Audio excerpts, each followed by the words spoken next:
पूर्णमदः पूर्णमिदं पूर्णात् पूर्णमुदच्यते पूर्णस्य पूर्णमादाय पूर्णमेवावशिष्यते।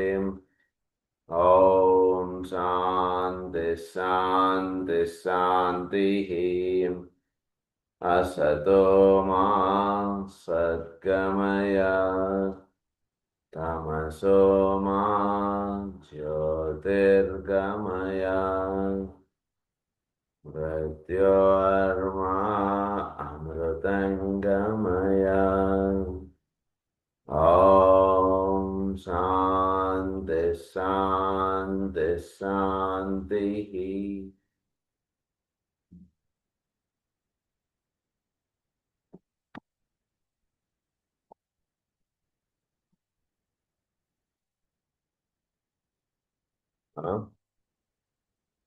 ఈరోజు సెకండ్ చాప్టర్ స్టార్ట్ చేసుకోబోతున్నాం. ఈ చాప్టర్ హెడింగ్ ఏంటంటే causes emanating from group life. ఇప్పటిదాకా మనం చాలా రకాలైనటువంటి డిసీజెస్ గురించి చాలా వివరంగా మనకి చెప్పారు. మెయిన్గా మీరు ఏమంటున్నారంటే ఆరియన్స్కి సంబంధించినటువంటి డిసీజెస్, అలాగే అట్లాంటియన్ టైమ్స్, లెమోరియన్ టైమ్స్, వాటి యొక్క ఇది మనకి చెప్తున్నారు. ఏమంటున్నారంటే its basic causes we have dealt particularly with those which concern our Aryan race and modern humanity. These are largely astral in origin and might be described as Atlantean in nature. Atlantean టైమ్స్కి సంబంధించినటువంటి ఇది ఎక్కువగా ప్రస్తుతం ఆరియన్స్ మీద ఇది overlap అవడం, ఇవన్నీ మనం ఇదో చెప్పుకున్నవే. సో బేసిక్గా మనం ఆస్ట్రల్ ఆరిజిన్ డిసీజెస్ గురించి మనం ఎక్కువగా మనకి ప్రస్తుతం ఏర్పడుతున్నట్టు అందు గురించి ఆ రహస్యాలన్నీ కూడా మనం వివరంగా చెప్పుకున్నాం అంటున్నారు. We have briefly considered also the various diseases which originate upon the mental plane. These are more strictly Aryan and involve also the ills to which disciples are prone. Infectious diseases are those which are fundamental in the planetary substances, have a potent effect upon those races still among us, which are the oldest of our plant. So ఎంతో కాలంగా అంటే భూమి మీద సహజంగా కొన్ని రకాలైనటువంటి కారణాల చేత కొన్ని జబ్బులు రావడం అనేటువంటి సహజ గుణం. అదంతా ఎందుకో గతంలో మనం చెప్పేసుకున్నాం ఇవన్నీ కూడా. సో అలాంటి రహస్యాలన్నీ కూడా మనం ఇంతవరకు చదువుకోవడం అనేటువంటి జరిగింది అంటున్నారు ఆయన. And which are related to the fast dying our Lemurian types. Almost Lemurian జాతి ఆల్మోస్ట్ ఎండ్ ఆఫ్ అయిపోతుంది. ఎక్కడో కొద్దిమంది ఉంటారు ఇంకా కొద్దిగా అక్కడక్కడ కొండల్లో కోనల్లో అలా వాళ్ళ నేచర్. లెమోరియన్స్ అంటే ఏంటో కూడా మనం గతంలో చెప్పుకుంది. సో అటువంటి నేచర్గా ఉంటూ ఉన్నటువంటి వాళ్ళ చేత అప్పుడే ఏర్పడినటువంటి డిసీజెస్ ఆల్మోస్ట్ ఎండ్ ఆఫ్ అయిపోతున్నాయి. అట్లాంటియన్ టైమ్స్లో ఏర్పడినటువంటి ఆస్ట్రల్ ఆరిజిన్గా వచ్చినవి ఎక్కువ ప్రభావంగా ప్రస్తుతం ఉంటున్నాయి. వాటి గురించి చదువుకున్నాం. మెంటల్ డిసీజెస్ గురించి మనం చదువుకున్నాం. అలాగే లెమోరియన్ టైమ్స్ వలన ఏర్పడినటువంటి జబ్బుల గురించి కూడా ఆల్మోస్ట్ మనం చదువుకున్నాం. అవన్నీ కూడా Negroes are specially prone to infectious epidemics. So నెగ్రోస్కి ఎక్కువగా ఇన్ఫెక్షన్స్ ఎపిడమిక్స్ వచ్చేటువంటి అవకాశాలు ఉంటాయి.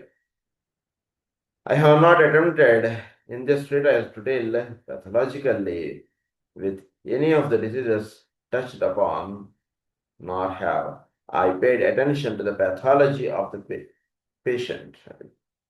అంటే డిసీజెస్ గురించి ఓవరాల్గా మనం పేరులో అని చదువుకున్నాం, కానీ ట్యూబర్క్లోసిస్ అన్నారు, క్యాన్సర్ అన్నారు, నర్వస్ డిసీజ్ అన్నారు, బ్లడ్ డిజార్డర్స్ అన్నారు, ఇలా చదువుకున్న లివర్ డిసీజెస్ అన్నారు, కానీ లివర్ ప్యాథాలజీ గురించి కానీ వాటి గురించి ఎక్కడా కూడా నేను మీతో మాట్లాడలేదు. కనుక అదొకటి జాగ్రత్తగా గమనించండి అంటున్నారు ఆయన. That is entirely out of my province.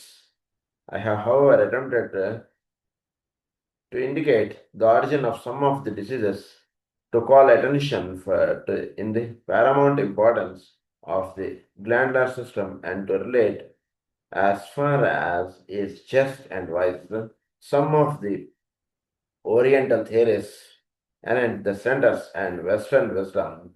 Later I shall point out some basic human conditions which must be changed if the true healing work is to be correctly applied. So diseases centres, కొన్ని diseases పేర్లు చెప్పారు మనకి. Centres గురించి మనం చదువుకున్నాం. Endocrinology గురించి మనం కొంత, అంటే ఎండోక్రినాలజీ హైపోథైరాయిడిజం సిమ్టమ్స్ ఏంటి లేదా డయాబెటీస్ సిమ్టమ్స్ ఏంటి అలా మనకు చెప్పలేదు. But endocrine glands hypo and hyper conditions చేత డిసీజ్ వస్తున్నాయి, అంతవరకు మీకు చెప్పడం అటువంటి జరిగింది. సో ఎండోక్రినాలజీ గురించి అలా చెప్పుకున్నాం. సెంటర్స్ గురించి చెప్పుకున్నాం మనం. తర్వాత గ్లాండర్ సిస్టమ్, అదే ఎండోక్రినాలజీ. తర్వాత later I shall point out some basic human conditions which must be changed.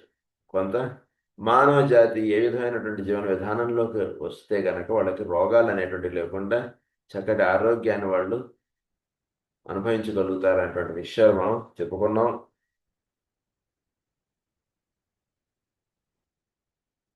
which must be changed if the true healing work is to be correctly applied. And then I hope to give some of the methods whereby healers can accomplish work which will be in line with the facts of the case and which will aid in the process of restoration. So A techniques వాడడం చేత ఆరోగ్యము అనేటువంటిది మనం చక్కగా అందియగలుగుతాం అనేటువంటి విషయాలు కూడా మనం ఈ లాస్ ఆఫ్ హీలింగ్ అని, రూల్స్ అని ఇవన్నీ కూడా మనకి చెప్పారు. ఇక్కడ దాకా మనం ఇవన్నీ చదువుకున్నాయి. The problem of disease is today greatly enhanced owing to the fact that in this race the Aryan which now dominates the planet, you have the first true appearance outwardly on the physical plane of the basic synthesis of humanity, which will be in its better form, so strictly significant of the next major root race, the sixth. So భవిష్యత్తులో ఇంకా రాబోయేటువంటిది sixth root race. ప్రస్తుతం fifth root race నడుస్తుంది, అదే Aryans అంటాం మనం. The next root race, that is the sixth root race, and that next is seventh root race. So sixth root రేస్కి ఇది బేసిక్ కాసెస్గా వర్తింపబడుతుంటుంది. సో సిక్స్త్ రూట్ రేస్ వాళ్ళకి జబ్బులు రావడం అనేటువంటి దానికి ఫిఫ్త్ రూట్ రేస్ వాళ్ళు జీవించి వెళ్ళినటువంటి విధానం వాళ్ళకి కాజెస్గా అవుతుంటుంది. Appearance outwardly on the physical plane of the basic synthesis of humanity, which will be in its better form, so strictly significant of the next major root race, the sixth. Intermarriage between nations and races, the fusion of bloods for hundreds of years due to migration, travel, education, and mental unity that led to there being no really pure racial types today. అంటే కొత్త route race పుట్టే ముందు కొంత, అంటే మనం ఇదంతా ఏం చేస్తారంటే ఒకసారి కలుపుతారు, మొత్తం అంతా మానవ జాతిని మొత్తం వాళ్ళు కలుపుతారు అన్నమాట. కలిపేసి ఆ కలిపిన దాంట్లోంచి కొత్త రూట్ రేస్ తయారు చేస్తారు. వాడు ఉదాహరణకి పిల్లలు ఉంటారు వీళ్ళు, లేదా ఇది ఉంటుంది, దీంతో బొమ్మలు చేస్తారు, ఏమంటారు మట్టి మొత్తతోటి. అది మట్టి మొత్తతో అన్ని బొమ్మలు చేసేసిన తర్వాత మళ్ళీ కొత్తది చేయాలనుకోండి, వీటిని అన్నింటినీ కలిపేస్తాం మొత్తం అంతా.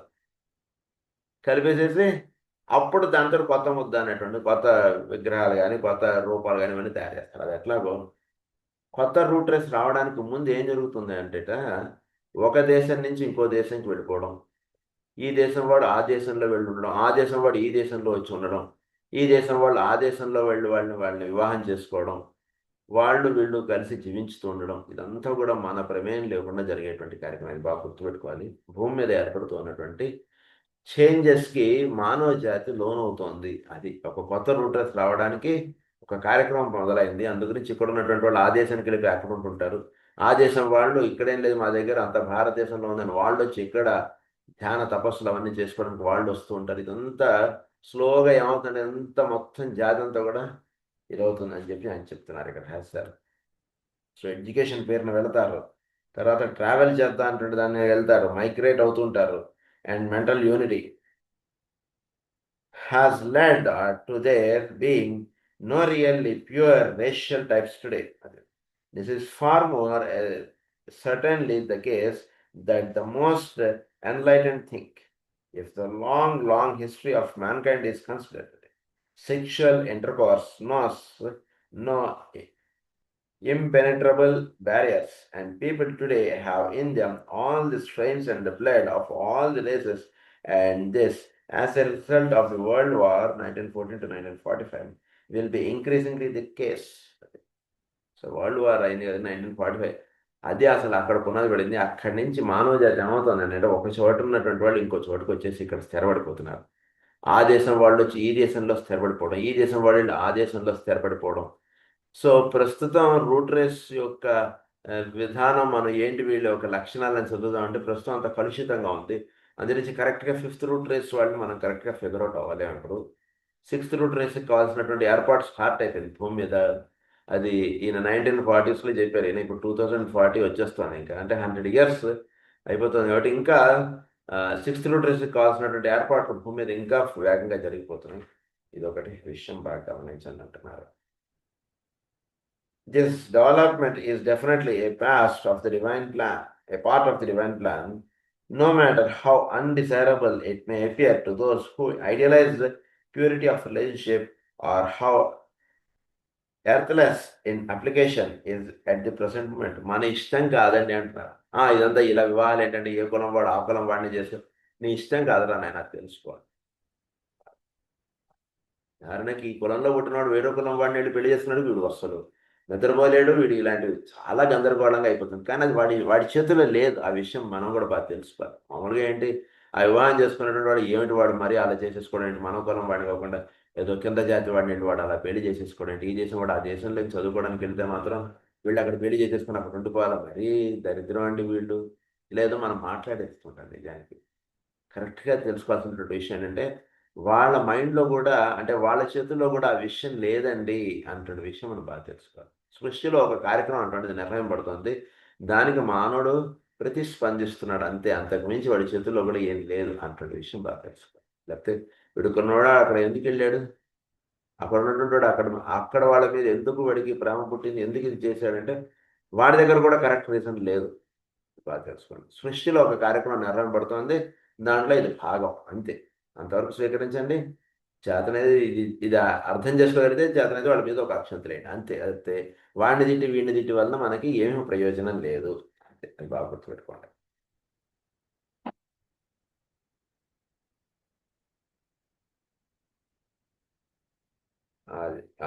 It may appear to those who idealize relation in application is at the present moment something intended is being brought about and it cannot be avoided. కొత్తది రాబోవడానికి ముందు ఏర్పడేటువంటి ఇదంతా అంటే ఒక జస్ట్ ఇదంతా కలిపేయడం అనేటువంటి జరుగుతున్నప్పుడు అందుగురించే వరల్డ్ వార్ అనేటువంటిది వచ్చిందని చెప్తున్నాడు ఆయన. It's all to mix up and to bring a new race on the earth. This is all happening. అది బాగా అవగాహన చేసుకుంటే ఎవరితోటైనా సరే వీడు ప్రేమపూర్వకంగా వెళ్ళి చక్కగా మాట్లాడగలుగుతాడు. లేకపోతే ఏమవుతుందంటే వీడిని తిట్టి వాడిని తిట్టి ఏదో ఇలా అయిపోతుంది మనకు.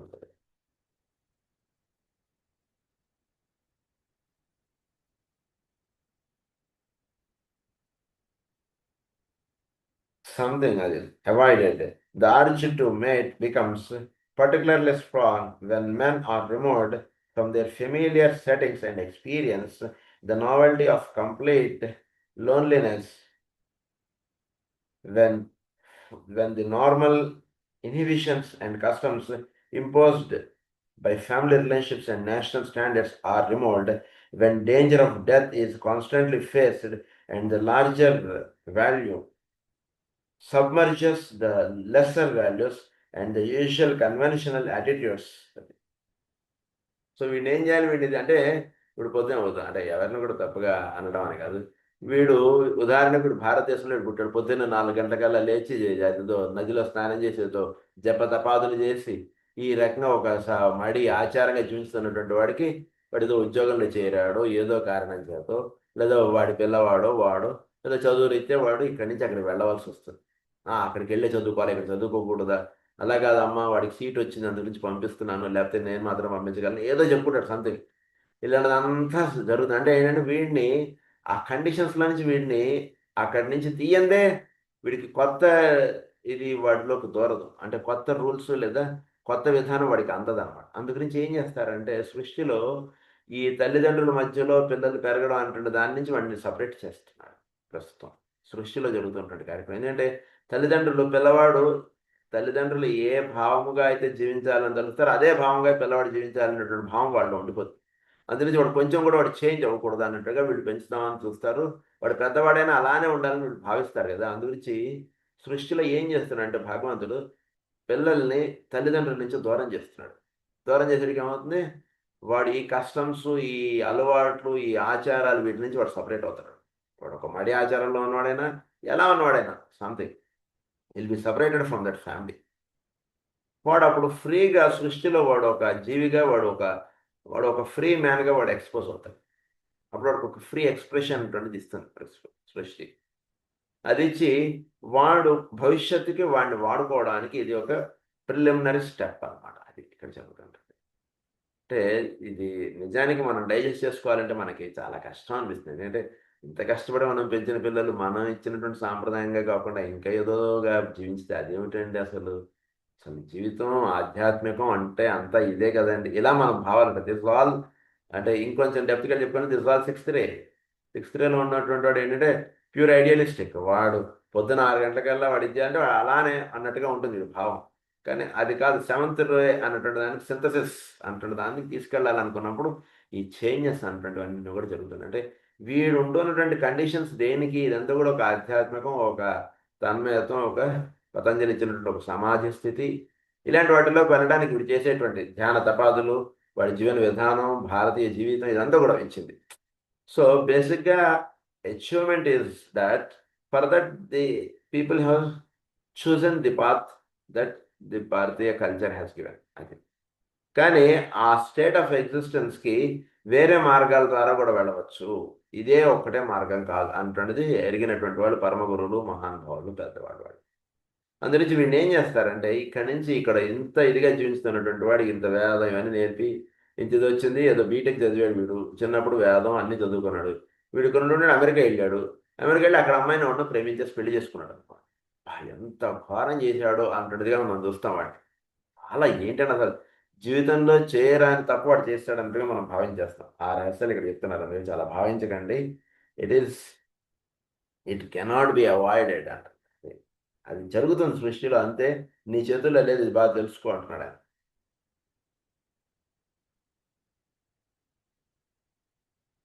And are removed when the values, moral conventional and broad the attitudes, and when the physical organism has been trained and brought by scientific treatment and heavy feeding to the height of physical efficiency. అది so scientific treatment అంటున్నది వాడికి అందివ్వబడుతుంది. తర్వాత ఏంటి, and heavy feeding to the height of physical efficiency. వాటిలో physical efficiency అంటున్న దాన్ని తీసుకొస్తారు వీళ్ళు. ఫిజికల్ ఎఫిషియన్సీ అంటే దీన్ని, ఈ ఇన్స్ట్రుమెంట్ని ఎంత బాగా వాడవచ్చు, ఎంత బాగా దీన్ని ఇది చేయవచ్చు. అదే వీడున్నాడు అనుకోండి, మొదట చెప్పినటువంటి అంటే పిల్లవాడు అలానే పెరగాలంటున్న దాంట్లో ఫిజికల్ ఎఫిషియన్సీ వెళ్ళట్లేదు. వాడు ఎలా నడుచుకుంటూ వెళ్ళాడు, వీడు అలానే నడుచుకుంటూ వెళ్ళాలి. వాడు ఎలా వెళ్ళాడు అది కాకుండా వేరేది కంటే వీడు ఒప్పుకోడు. He will not accept it. వాడు డైజెస్ట్ చేసుకోలేడు. అంటే అదేదో సినిమా చూసా ఈ మధ్య, అందులో కూడా అంతే. వాడు విలేజ్లో ఉంటాడు. వీడికి ఏంటంటే ఇలా కాదు, మనం ఇంకో రకంగా జీవించాలి, ఇదేంటి ఏదో చిన్న కొట్టు పెట్టుకుని ఇక్కడ కూర్చోవడం ఏంటి అన్నట్టుగా వాడు ఉంటాడు. వాడు ఇక్కడి నుంచి అదే అది తల్లిదండ్రులకు నచ్చదు. అంటే చాలా బాగా ఇవన్నీ చదువుకుంటే మనకు తెలుస్తుంది. సో ఫిజికల్ ఎఫిషియన్సీ అన్నటువంటిది పరిపూర్ణంగా మెచ్చుకోవాలంటే he should be open to the సొసైటీగా వాడు ఉంటారు.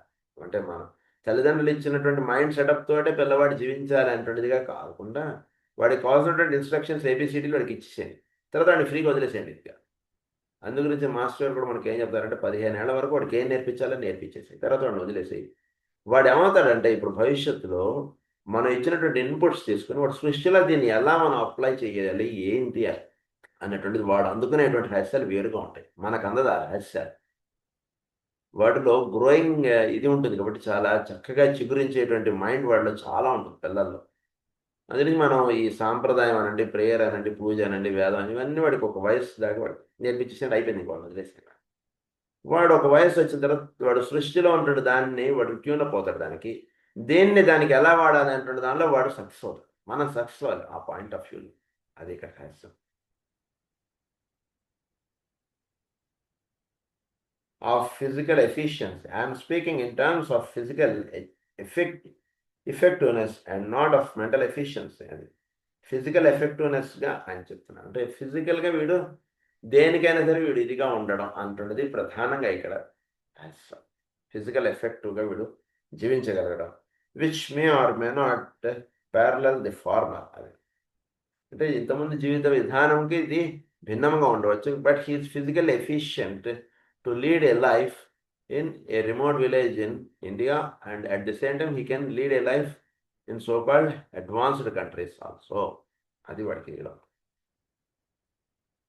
The animal instincts and therefore potent, the centers below the diaphragm become peculiarly energized, the emotional demands enormously vitalize the solar plexus center, and the center at the base of the spine increases the activity of the adrenal glands as the will of the man is called into play to surmount danger. The will to live with its adjunct, the will to perpetuate and to live in one's children, is powerfully fostered. So మనలో ఈ centres పరంగా చెప్పుకున్నప్పుడు ఈ lower సెంటర్స్లో అంటే మూలాధారం, స్వాధిష్టానం, వీటిలో ఒక సాధన అటువంటి చక్కగా సాగి వీడు మణిపూరకం చేయడం అన్నటువంటి విషయంలో వీడు ఉంటున్నప్పుడు ఇవన్నీ కూడా solar plexus center and the center at the base of the spine increases the activity of the adrenal glands at the will of the man is called into play to surmount danger. ఇక్కడ adrenal glands stimulate అవ్వబడటం అంటే ఏంటంటే మూలాధార చక్రం, మణిపూరక చక్రం, ఈ రెండు ఎక్కువగా స్టిమ్యులేట్ అవ్వబడి అంటే ఈ చేంజెస్ అంటే దానిగా ఇది జరుగుతున్నప్పుడు ఈ రెండు ఎక్కువగా స్టిమ్యులేట్ అవ్వబడి వీడు the will to live with its adjunct, the will to perpetuate and to live in one's children is powerfully fostered. To this must also be added as a major adjunct of war, the will of nature itself working to offset the loss of life and the casualties of war by a fresh inflow of life into war. అంటే ఇది ఒక danger అన్నటువంటి condition. అంటే ఏంటంటే ఇంతకుముందు జీవించుతున్నటువంటి విధానం ఏంటంటే స్వాధిష్టానం, మూలాధారం, దీని పరంగా వీడి జీవితం వెళుతోంది. ఇప్పుడు వీడి జీవితం ఏంటంటే మణిపూరక చక్రంలోకి మారుతోంది. మణిపూరక చక్రం, మూలాధారం, ఈ రెండు బేస్గా అంటే కొంచెం బ్రాడ్గా మనం జాగ్రత్తగా వెళ్ళగలిగితే ఒక 50 సంవత్సరాల క్రితం ఉన్నటువంటి మైండ్ సెటప్ మానవులకు వేరు, ఇప్పుడు చేంజ్ చాలా అయింది. ఇంకొక 50 సంవత్సరాలు ఏడికి ఇంకా మారిపోయింది. చూసుకోండి ఏంటి మైండ్ సెటప్ అంటే ఇంతకుముందు ఒక 50 సంవత్సరాల క్రితం లేదా మనం ఒక 30 సంవత్సరాల క్రితం దాకా మనం చూసుకున్న మానవుడు అనగానే వాడి కొన్ని కోరికలు, కొన్ని విధానములు, ఇది ఈ రకంగా జీవించుతూ ఉండడం అంటుండదు. ఇప్పుడు మానవుడిని చూస్తే ఒక ప్రాపర్ ఒక జీవన విధానం ప్రతి వాడికి కామన్గా అయిపోయింది. అంటే సుమారుగా 1-2 ఇళ్ళు ఉండడం అను, లేదా కొంత ధన సంపాదన, కొంత ఒక లెవెల్ ఆఫ్ లివింగ్ అనేటువంటిది చాలా అంటే ఓవరాల్ ఒక 70-80% ఆఫ్ ది మానవ జాతికి సహజంగా ఏర్పడిపోయింది. సో వీళ్ళ లైఫ్, వీళ్ళ యొక్క దృష్టి వాటి మీద లేదు. ఇప్పుడు వీళ్ళ దృష్టి అంతా కూడా దానికన్నా హయ్యర్ దాని మీదకి వెళ్ళిపోతాం. అదే అంటే ఇంతకుముందు ఉన్నటువంటిది ఏంటంటే ఈ స్వాధిష్టానం, మూలాధారంగా వెళుతున్నటువంటి జీవితం మణిపూరక చక్రంలోకి టర్నప్ అవుతూ ఉన్నప్పుడు అప్పుడు మణిపూరకం, మూలాధారం ఈ రెండు ప్రధానంగా, ఈ స్వాధిష్టాన చక్రం అంటున్నది కొంత అప్రధానంగా జీవితంలోకి జీవించడం అంటున్న దానిలోకి అడుగు పెడుతూ ఉంటాడు మానవుడికి ప్రస్తుతం. సో ఇది జరుగుతూ ఉన్నప్పుడు వీడికి ఉండేటువంటి కార్యక్రమం ఏంటంటే the will to live with its adjunct, the will to perpetuate and to live in one's children is powerful faster. అది విల్ టు లివ్ అంటే ఇంతకు ముందు ఏమిటంటే అంటే వీడి జీవితం వీడు అనుకున్నటువంటి విధముగా వీడి జీవితం గడపగలగడం, వీడు ఒక పని అనుకోవడం, అది సాధించుకోవడం, ఈ రకంగా కాదు ఈ రకంగా నేను జీవించుదాం అన్నటువంటి భావములు వీడికి కలగడం, ఇది ప్రధానంగా దీని ఆఫ్టర్గా ఇది చూస్తుంటాం. అంతకుముందు ఏంటంటే అదేదో దారి ఇగో ఇలా మనం ఏదో డిగ్రీ చదివావా, ఇగో ప్రభుత్వ ఉద్యోగం దొరికిందా, ఈ రకంగా ఇలా వెళ్ళిపో అంతే జీవితం చెప్తే, అంతకంటే బియాండ్గా అంటే కొంచెం డిఫరెంట్గా వెళ్ళి ఆలోచించగలగడం అంటున్నది కొంచెం తక్కువగా ఉండేది. సో ఈ మణిపూరక చక్రానికి వచ్చేటికి ఏమంటుందంటే విల్ టు లివ్ అంటే నేను అనుకున్నటువంటి విధంగా జీవితం గడపాలి. ఏదో ఏదో మా నాన్నగారు ఏదో ఇంజనీర్ లేదా డాక్టర్ కనుక నేను డాక్టర్ అయిపోవాలి అంతే. అలా కాకుండా వీడికి ఏం చేయాలనిపిస్తుందో అది వీడు చేయగలగడం అటువంటిది ఎక్కువగా ఈ మణిపూరక చక్రంలో ప్రవేశించినటువంటి వాడికి ఇది జరుగుతుంది. Which is adjunct and the will to perpetuate and to live in one's children is powerfully fostered. To this must also be added to a major adjunct of war, the will of nature itself working under certain divine laws to offset the loss of life and casualties of war by a fresh inflow of life into foreign. అది అంటే దీన్ని ఈ మార్పు అనేటువంటిది సృష్టిలో తీసుకురావడానికి సృష్టిలో ప్రకృతిలో సహజంగా జరిగేటువంటిది ఏంటంటే ఒక ప్రపంచ యుద్ధం. ఈ ప్రపంచ యుద్ధం అటువంటి జరిగేటప్పటికి ఏంటంటే ఇంతకుముందు అన్నటువంటి దాన్ని అంతా కూడా భూమి మీద కొంత తొలగించడం అటువంటిది ఫాస్ట్గా చేయగలుగుతాం. సో అది కొంత వేగంగా ఆ కార్యక్రమం నిర్వహణకు ప్రకృతిలో సహజంగా యుద్ధం, ప్రపంచ యుద్ధం అంటున్నది వచ్చింది. ఆ యుద్ధం వల్ల ఏంటంటే కనుక ఇంతకుముందు ఉన్నటువంటి పద్ధతుల్ని వీటిని కొంత తుడిచేసేసి కొత్త విధానం అంటున్నది భూమి మీద ఏర్పాటు చేయడానికి ఏర్పడినటువంటి దాంట్లో ఇది ఒక భాగం మాత్రమే. అంతకుమించి ఇంకెక్కువగా దాన్ని సీరియస్గా తీసుకోకండి. ఏంటంటే ఇంత ప్రపంచ యుద్ధం జరిగిపోయింది, పరమ గురువులు వీళ్ళందరూ ఇంత ఉన్నా, ఇంత ఆధ్యాత్మికత అంటున్నది ఉన్నా కూడా ఏంటంటే ఈ ఘోరాలు అంటున్నదిగా మీరు అనుకోకర్లేదు. ఒక మార్పు అనేటువంటి తీసుకురాబడడానికి జరిగినటువంటి దాంట్లో ఇది ఒక భాగం. Thus, of war by a fresh inflow of life into foreign, thus preserving the human race, providing the bodies for the next tide of egos, and thus peopling the earth. Providing the bodies for the next tide of egos. అంటే భవిష్యత్తులో రాబోయేటువంటి దానికి దేహములు తయారు చేయడానికి కావాల్సినటువంటి దానికి కావాల్సినటువంటి తల్లిదండ్రులు, వాళ్ళకి కావాల్సినటువంటి తల్లిదండ్రులు భూమి మీద ఏర్పాటు చేయడానికి జరుగుతున్నటువంటి కార్యక్రమం ఇదంతా కూడా. ఈస్టర్న్ మైండ్ అటువంటిది వెస్టర్న్ మైండ్ తోటి లింకప్ అవ్వాలి అంటే ఏంటి, ఇక్కడ ఉన్నాడు అక్కడికి వెళ్ళాలి, అక్కడ ఉన్నాడు ఇక్కడికి రావాలి. ఈ రెండింటి యొక్క సమ్మిశ్రంలో వచ్చేటువంటి మైండ్ సెటప్ చాలా ఇదిగా ఉంటుంది. అది సహజ గుణముగా పిల్లవాడికి పుట్టుక చేతనే వచ్చింది అనుకోండి. వాడు ఈస్టర్న్లో ఉన్నటువంటి విజ్డమ్ తీసుకుంటాడు, వెస్టర్న్లో ఉండేటువంటి ప్రాక్టికాలిటీ తీసుకుంటాడు, అక్కడ ఉండేటువంటి క్రమశిక్షణ వాడికి ఉంటుంది, ఇక్కడ ఉండేటువంటి జ్ఞానం వాడు పొందినటువంటి వాడితే వాడు ఎట్లా తయారవుతాడు ఆ పిల్లవాడు? చాలా చక్కగా తయారైపోతాడు. అంటే ఏదైనా ఒక విషయం చూస్తే వాళ్ళు చాలా సూక్ష్మగ్రాహిగా వెళ్ళిపోతాడు.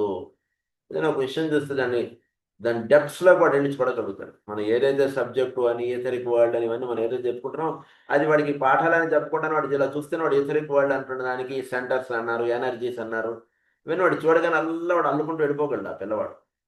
వేరే వీడు అనుకోండి ఇదంతా దేవతలు, అమ్మవారు ఇలా ఏదో అనుకుని ఇలా వీడు ఉండిపోతాడు. ఆ పుట్టినటువంటి పిల్లవాడు అలా కాకుండా సహజంగా వాడు ఒకటి ఇక్కడ కదులుతోంది అంటే కదలడానికి ఏంటి మూలం, that energy is the base. So energy లోపల వర్తిస్తుంది కాబట్టి చేయి కదులుతోంది వీడిది. సో ఎనర్జీ చేయి కదపడానికి ఏంటి బేస్, ఎనర్జీ అంటే చేయి కదపడానికి కావాల్సినటువంటి సిస్టమ్ ఎక్కడుందో అక్కడికి ఎనర్జీ సప్లై అవుతుంది. అందు గురించి ఎనర్జీ అది చేయి కదులుతుంది. ఇలా వీడు టక్కగా అల్లేస్తాడు. అందు గురించి బేసిక్గా మానవుల్లో దీన్ని బట్టి మనం జాగ్రత్త అవగాహన చేసుకుంటే ఒక 6 or 7 పాయింట్స్ ఉన్నాయండి. ఆ పాయింట్స్ చేత మొత్తం దేహం యొక్క కార్యక్రమం నిర్వహింపబడుతుంది. ఇలా వాడు స్టెప్స్ చేసుకుంటాడు. అది వేరే మనం అయితే అది అర్థం చేసుకోవడానికి చాలా టైం పడుతుంది మన లైఫ్ వాడికి. అది ఇక్కడ రహస్యం అన్నమాట.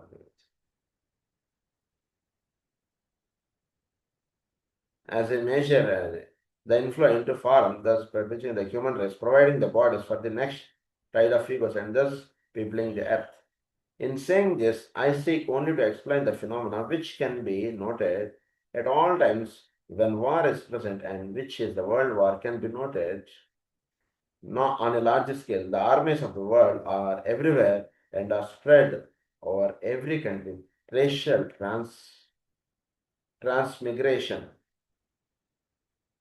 is a universal factor, both from the angle of military necessity and from the plight of the civilians who find themselves in the path of war. The movement of millions of men everywhere is one of the paramount factors which will condition the new civilization, and its importance is based upon the fact that in 25 years' time, men and women will be a hybrid race whose fathers and mothers will be of every imaginable nation.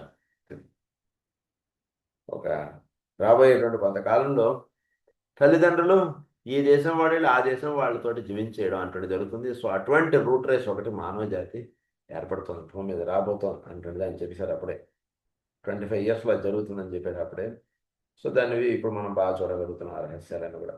While fathers will have had physical relation with women of every Asiatic or African origin, thus producing a fusion of blood, which, if recognized and rightly handled and developed from the educational angle and with understanding, will express in embryo the nature of the sixth root race.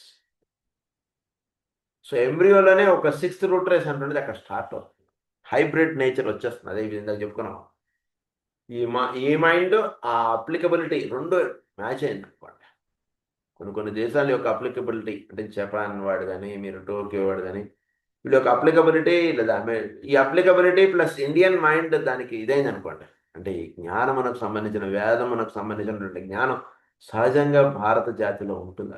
ఆ జ్ఞానం దర్శించగలిగేటువంటి గుణం ఎవడైతే వేదం చదువుకుంటాడో వాడు చక్కగా దర్శించగలుగుతాడు. లేని వాళ్ళలో కూడా ఆ గుణం అంతర్గా ఉంటుంది ఈ భూమి మీద, భారత భూమి మీద. ఇదేనో అది రెండు మెర్జ్ అయింది అనుకోండి. అప్పుడు వచ్చినటువంటి మానవ చాలా అదే సిక్స్త్ రూట్ రేస్కి చక్కగా అందించగలిగేటువంటిదిగా తయారవుతారు. అది సిక్స్త్ రూట్ రేస్ యొక్క రహస్యాలన్నీ కూడా అక్కడ ఉంటాయని మీకు అంటున్నారు ఆయన.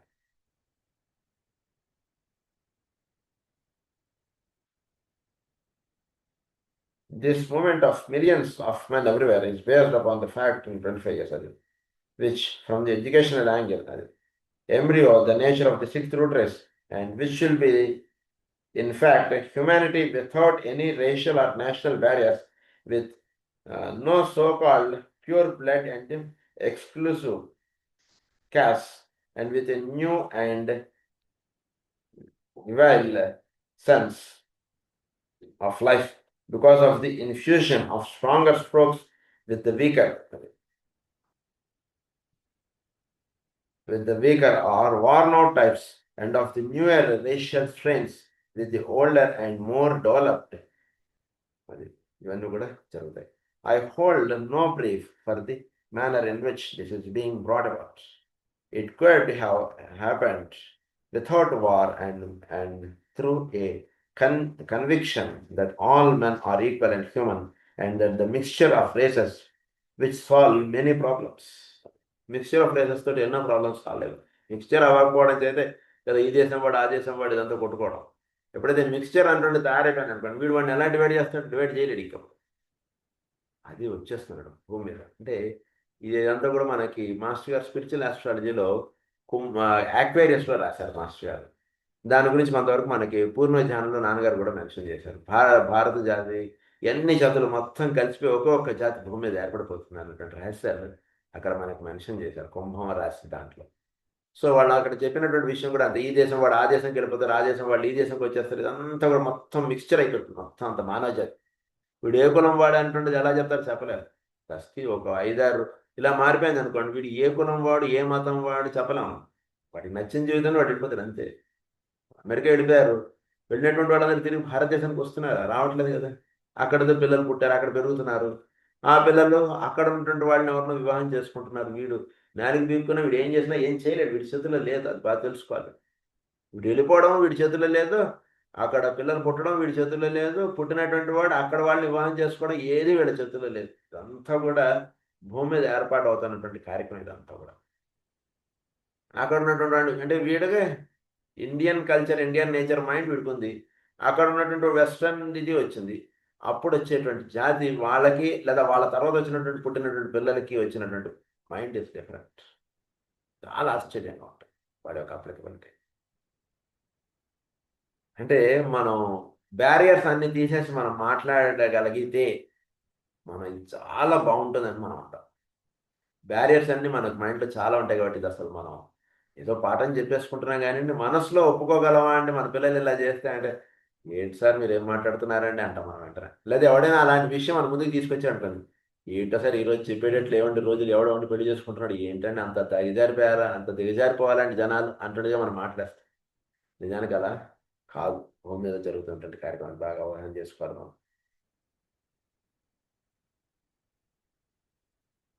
I hold no brief for the manner in which this is being brought about. It could have happened without war. ఇది వార్ వలన అయినా అవ్వచ్చు, వారితో సంబంధం లేకుండా అయినా అవ్వచ్చు. are equal and human.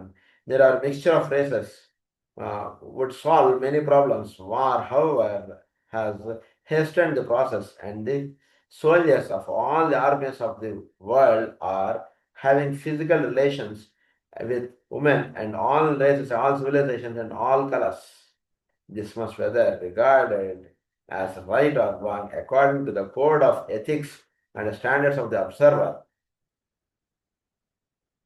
produce an entirely new situation with which the world of the future will have to cope. It must inevitably break down national prejudices and racial barriers, the first producing more effect and than the latter during the initial stages.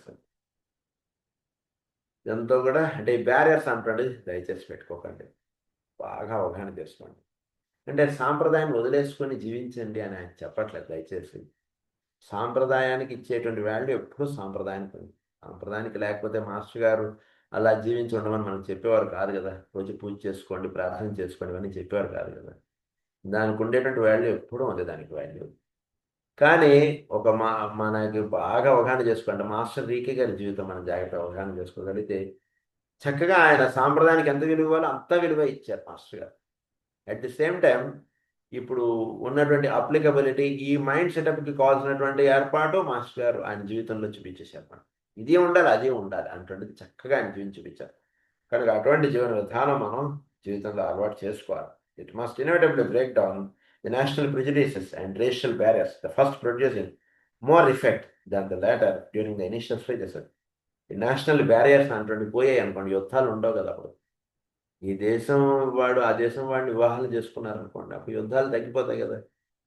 యుద్ధాలు లేకుండా సంతోషంగా ఉంటే చాలు కదా భూమి మీద. వీడోడు వేరనుకుని కదా యుద్ధాలు చేసుకుంటున్నారు. అందరూ కూడా ఒకే తల్లి యొక్క బిడ్డలు అన్నట్టుగా అవగాహనలోకి వచ్చేసారు అనుకోండి, ఇక యుద్ధాలు ఎందుకు ఉంటాయి? అది ఇక్కడ ఉద్దేశం.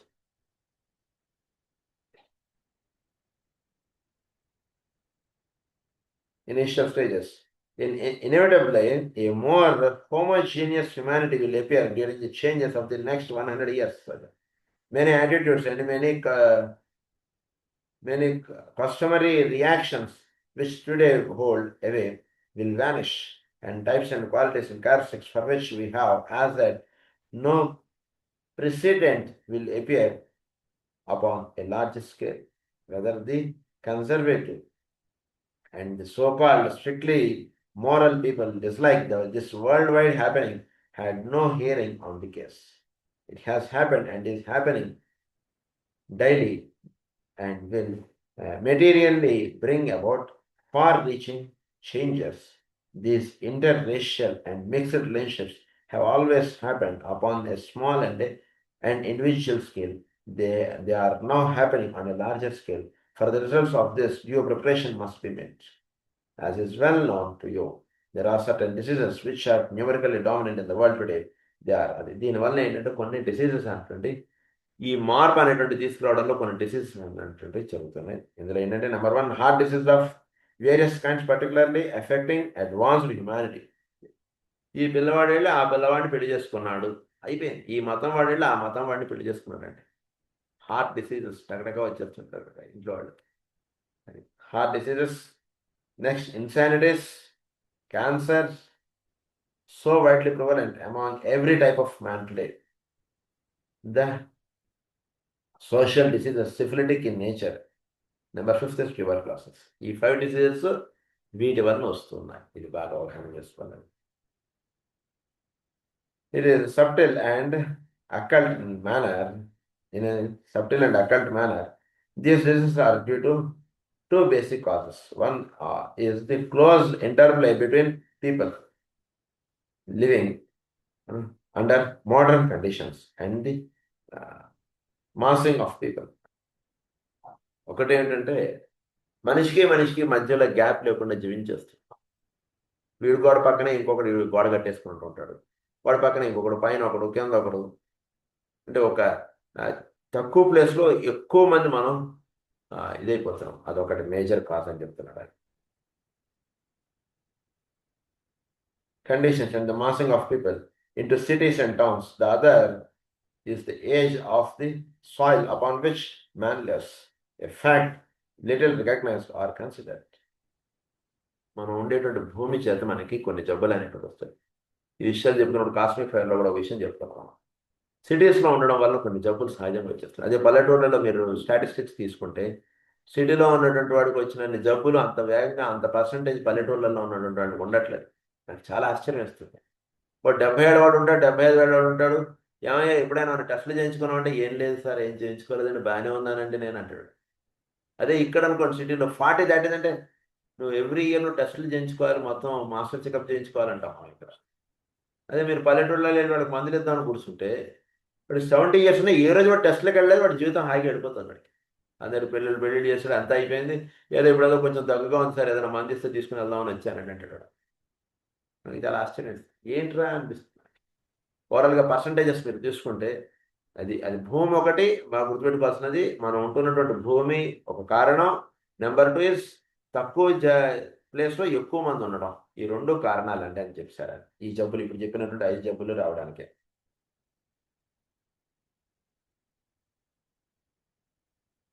For it is deeply impregnated with the germs and the residue incident on in past ages. The immunity of man is an amazing matter. Could you but realize it? He resists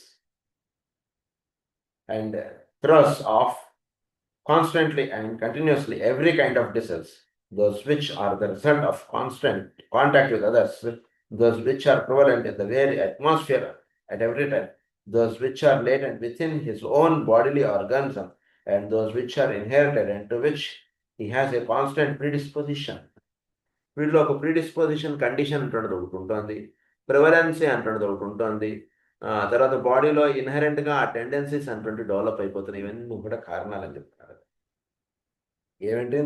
those which are the result of contact with others. వీడు ఎక్కడైతే ఉంటున్నాడో అక్కడ కనీసం 50 మంది ఎంతమంది ఉంటున్నారు. ఆ contact with others చేత వీడికి జబ్బులు అనేటువంటివి వచ్చేస్తున్నాయి. Those which are prevalent in the very atmosphere of every time, those which are latent within his own bodily organism. Atmosphere ఇక్కడ ఇంత కలుషితమైనటువంటి వాతావరణంలో ఉంటుండడం వల్ల కొన్ని జబ్బులు, తర్వాత వాడి బాడీ ప్రీడిస్పోజింగ్ కండిషన్కి అలా తీసుకెళ్ళిపోబడుతుంది. 10 ఏళ్ల వాడికే జబ్బులు, 20 ఏళ్ల వాడికే జబ్బులు, హాస్పిటల్స్కి వెళ్ళి చూస్తే మధ్య తిరిగిపోతున్నారు. ఏమిటి ఇంత చిన్నపిల్లలకి ఇలాంటి జబ్బులు అంటున్నది ఆశ్చర్యం. క్యాన్సర్లు చాలా భయం వేసేస్తుంది మనకు చూస్తే. అవి హాస్పిటల్ జోలికి మనం ఎప్పుడూ వెళ్లకుండా ఉంటుంటాం కాబట్టి మనకి అది హామీ బాగానే ఉందని అనిపిస్తుంటుంది. కానీ ఊరికనే ఒక ఇది పెట్టాలి మానవ జాతి అందరికీ కూడా, ఎస్పెషల్లీ సిటీస్లో ఉండేవాళ్ళకి. ఊరికనే ఆ క్యాన్సర్ హాస్పిటల్స్, ఆ పెద్ద పెద్ద సోకాల్ హాస్పిటల్స్కి ఊరిని ఒకరోజు అలా ట్రిప్ పెడుతుంటారు, నెలకోసారో సంవత్సరానికి ఒకసారి. భయం వేసేస్తుంది మనకు చూస్తే. అంటే ఏంటంటే మనం జీవించేటువంటి విధానం అంత పెద్ద జబ్బులు రావడానికి కారణం అవుతుంది అంటున్న విషయం చెప్పి ఊరిని ఇలా చూడరా నాయన, ఊరిని జస్ట్ చూసి విజిట్ చేసి వెళ్ళాలంటే చెప్తే భయం వేసేస్తుంది. వెంటనే ఇక్కడ సిటీ నుంచి సిటీ వదిలేసి పారిపోతాడు. అది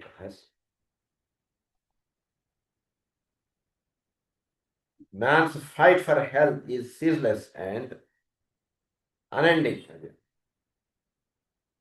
ranging all the way from ordinary fatigue and tiredness, plus the universal tendency to take cold, to moral diseases ending in death.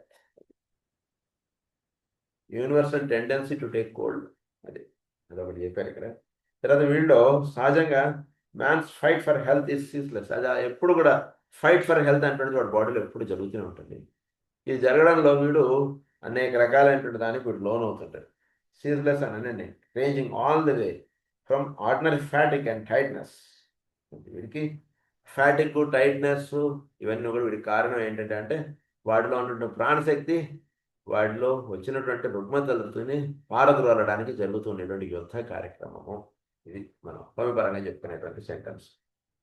దీని గురించి ఇంకొంచెం కంటిన్యూషన్ మనం నెక్స్ట్ క్లాస్లో చేసుకుందాం. స్వస్తి ప్రజాభ్య పరిపాలయంతాం న్యాయేన మార్గేణ మహిం మహేషాః గో బ్రాహ్మణేభ్యः శుభమస్తు నిత్యం.